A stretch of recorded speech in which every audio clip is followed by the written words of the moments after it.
Next is Samantha. Where are you at? There you are. Cool. So Samantha's been here a couple times before. Welcome again. Thank you. Hi, I'm Samantha Quick. I am also working with the Oculus VR for Good Creators Lab, and I'm not 2 months away from release. In fact, I just found out about this 2 months ago. I'm still in the very early stages, and I got here too late to have slides, so I don't have pictures. But I'm just going to quickly tell you what the project is about and the nonprofit that I'm working with. They're based in the Philippines. They're called the Yellow Boat of Hope.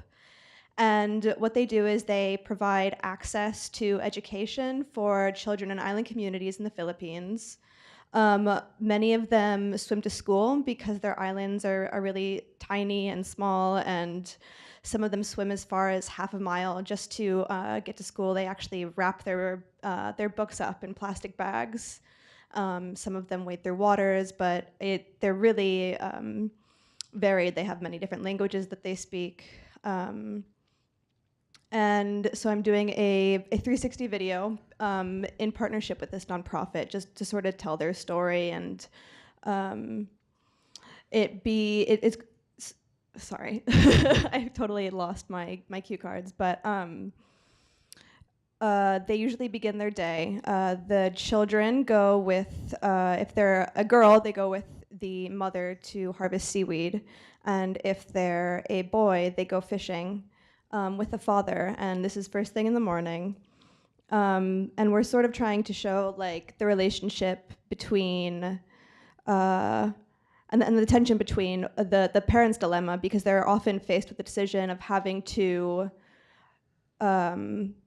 keep their children at home where they can adequately provide for their family. They're just barely scraping by, or send them to school where they can invest in their future. And we're going to demonstrate that with the metaphor. So they go fishing with the nets, and they actually go and they dive, and they pick the smaller fish out of the net so that they can go and have full lives and reach adulthood. And then from then, we're going to have some underwater shots of the children with these thresher sharks, and the area is known for these like really insane, cute-looking sharks. They have tails as long as their bodies, and these tiny little noses, and these big eyes, and we're sort of introducing this like surreal relationship with like a magical realism flavor that the boy and the shark have on the way to school. And as he's approaching, we sort of have I really want to show the beauty of the Philippines as well, because I think it's an area that is being destroyed by things like climate change and coral bleaching and ocean acidification and rising sea levels and dynamite fishing. I mean, we're really, really pillaging this area of the planet.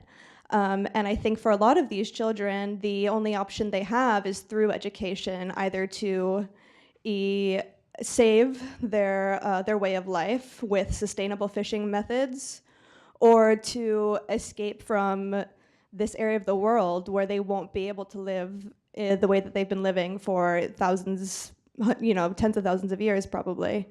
So we're starting by gathering interviews with the children remotely, because I can't go and do it over there before I go shoot. And from there, we're going to start stitching together some kind of narrative based on these children's thoughts. And it's still kind of amorphous and changing, because it's not my culture and it's not how I grew up, and I'm sure the things that they have to say are so far outside of my worldview. And we're also looking at like different mythologies of the area to try and inform the narrative, even maybe if they have like oral traditions or written traditions of how they actually tell or structure a story, working that into the storyline somehow. So yeah, we're still in the early days, and I hope I have more to show next time, if there is a next time, wherever the new venue might be. And yeah, that's about it.